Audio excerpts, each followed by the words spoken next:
All right, what's going on, guys? Trev back again, here to bring you another video. This one's going to be doing my review for the recent release of the Hot Toys DX19 1/6 collectible figure.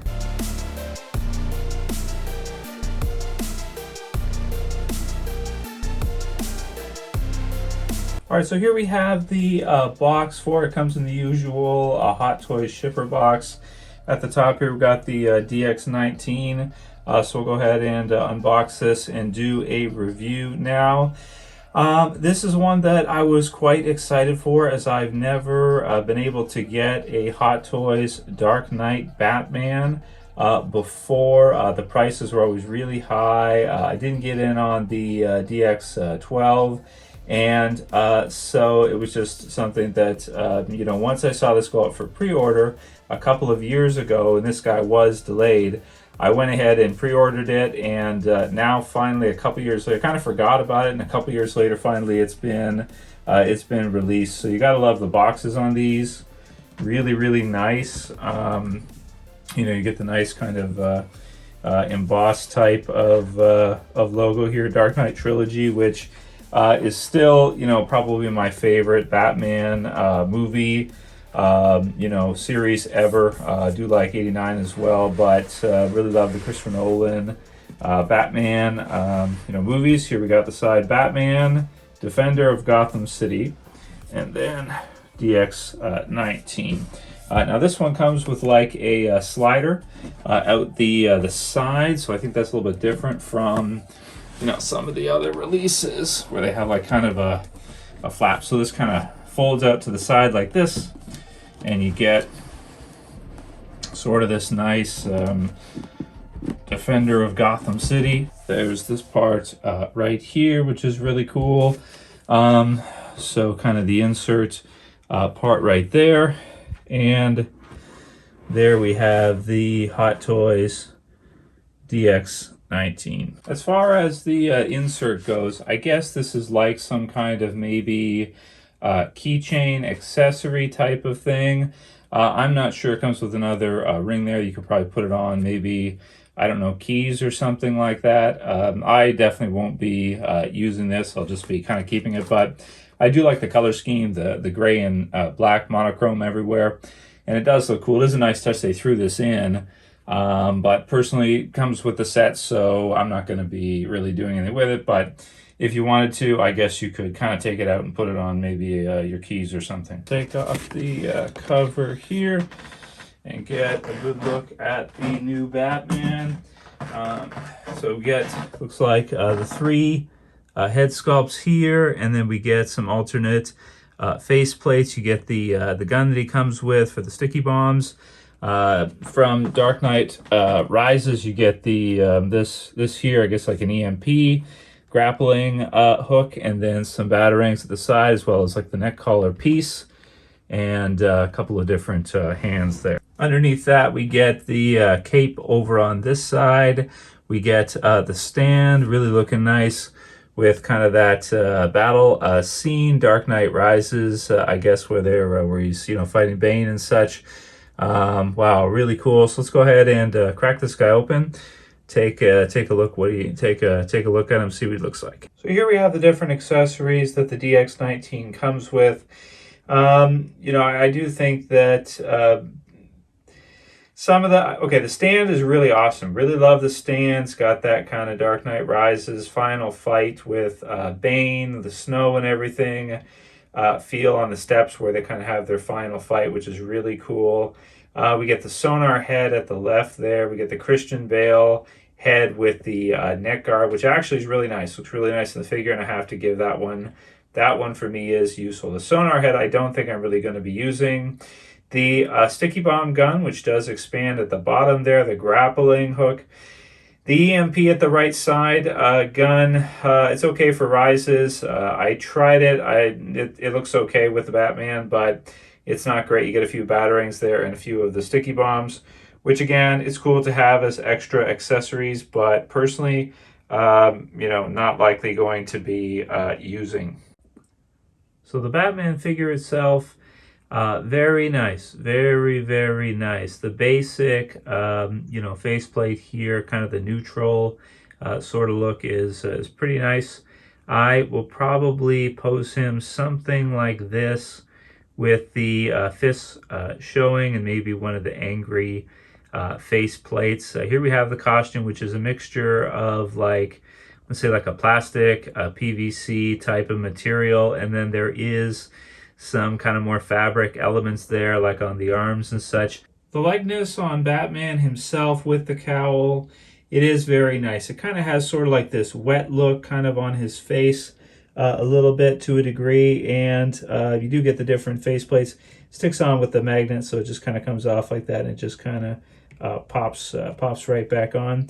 This one too has kind of their new eyeball system, so you can actually move the eyes, the pupils inside his head, which is really cool. Make him look left, right, up, down, that kind of thing. And what they did is they split this one up now compared to back in the day where they had the parallel eyeball rolling system. You get a little clear tool and it just goes in there. You can also use it to pop out the faceplates. So you can individually point the eyes where you want them to be and kind of make them look down and up sort if he's more angry, or make them look kind of lower, make them look to the left, look to the right. And that does work really well. I'm glad, because back in the day, when they had two of them together with a tool, these would sometimes break. And then once they broke, you get a dopey eye looking Batman, and that freaking sucks. Here we have him with the sonar head. This one's like, okay. I don't know. It's all right, I guess. You can switch out the faceplates in this one too. I personally will not be using that, but it's a cool option. They did include it. It's something that you get. But definitely what is a cool option is the Christian Bale head sculpt of Bruce Wayne, of Batman, with the neck piece there. And it does actually look really good on the Batman, I have to admit. The only thing with this one is, mine, at least anyway, is a bit too tan, I think, compared to the movie.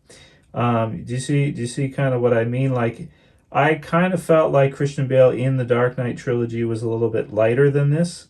He kind of feels a little bit too tan to me. I did have the Batman Begins one, which, you know, I think I've sold that one off now, unfortunately, at this point. But I think it had a better Christian Bale likeness, a better Christian Bale head sculpt compared to this one, in that I do think it looks really good when it's on the figure. When I look at it by itself, I don't think I would get like a suit figure to put this one on or anything, because to be honest with you, I don't think it's as good as the Batman Begins one, which they did quite a few years ago, which to me looks more like Christian Bale. But I guess, you know, to each their own.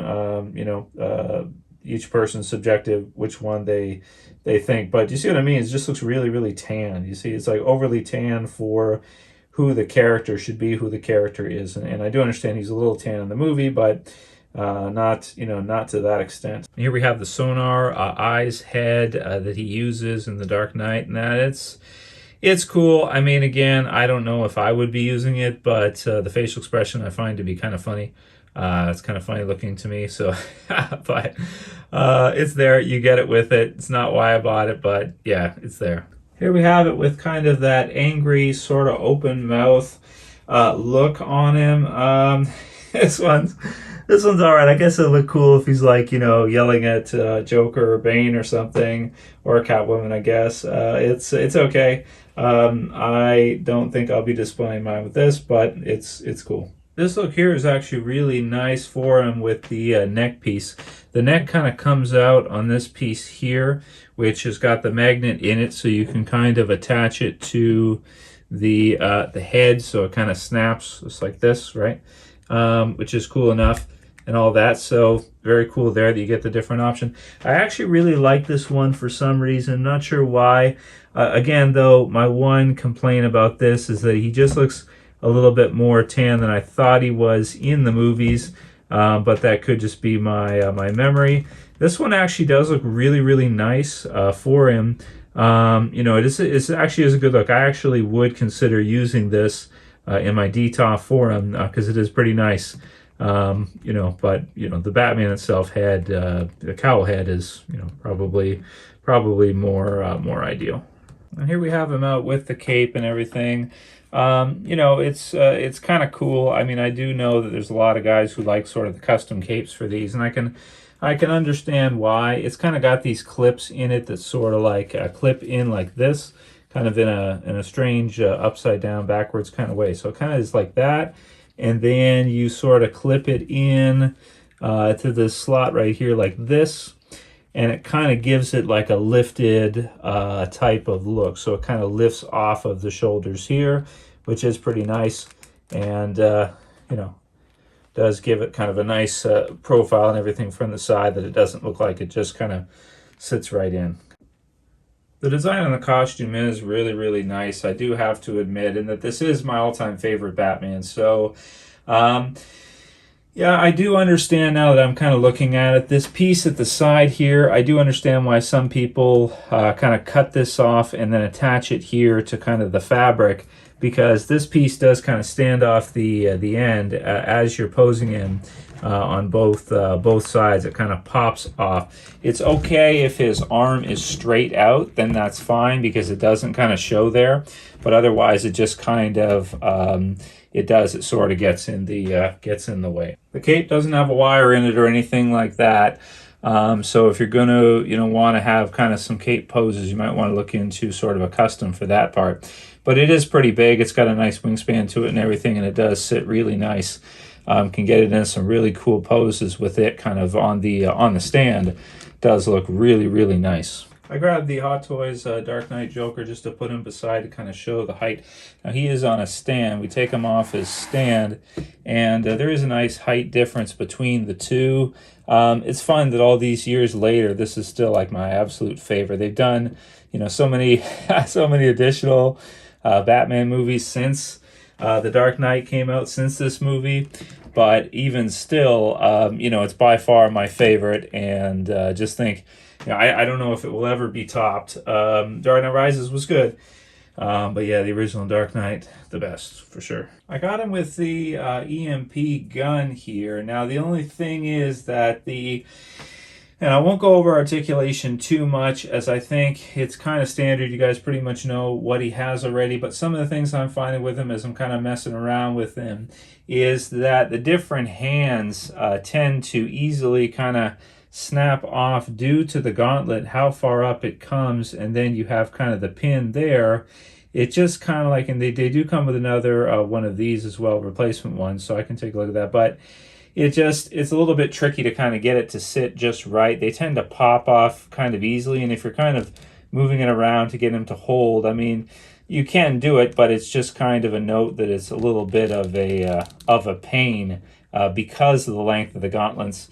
Kind of just pushes this out, and it just has a tendency to want to kind of snap off with some of the open palm hands. So the sticky bomb gun, the grappling hook, and the EMP gun are all really cool and everything. Kind of this one, it kind of expands out and such like that, so you kind of compress it and expand it. But it's just I don't know, for me personally, I'm probably not going to display them with these. I'm probably going to just display them with the fists on the stand and everything. But it is a really, really nice figure. In terms of a score for it, my only problems I have with it are a little bit tricky with the gauntlets. Articulations a little bit, just because like parts of it are fabric and you get good movement out of those, but then you do get the the rubber and everything is just kind of how it is. They put these parts here so you can kind of stretch it up and kind of expand out and get pretty good range of motion out of it, but it is still limited by the suit, and I don't want to push it because these are expensive figures. I don't want to push it too far and have it rip or something, but it's okay as far as articulation. You'll probably get it in almost any pose you want for the most part, but it's just, it is a little bit difficult, tricky here and there to get it the way you want it, because of the combination of the suit. Anyway, that's going to be it for my review of this figure. I'm going to give it a 9.5 out of 10. I think it's really awesome, really cool and everything at the price point. The price point's not too bad for it. I do think it sold out pretty quickly, sold out just about right away. But you could always get one of the older ones too as well, and there's lots of customs out there as well. I do think that for this one, a wired cape is, you know, it's kind of worth it. Like, it's really, if you can get a nice wired cape, that would be really, really cool for it. So that's my review, guys. Hope you liked it, unboxing review, and please subscribe at the bottom if you're new. Thanks for watching, guys, and I'll see you again soon. As always, it's Trev, and I'm saying peace. Later, guys. See you soon.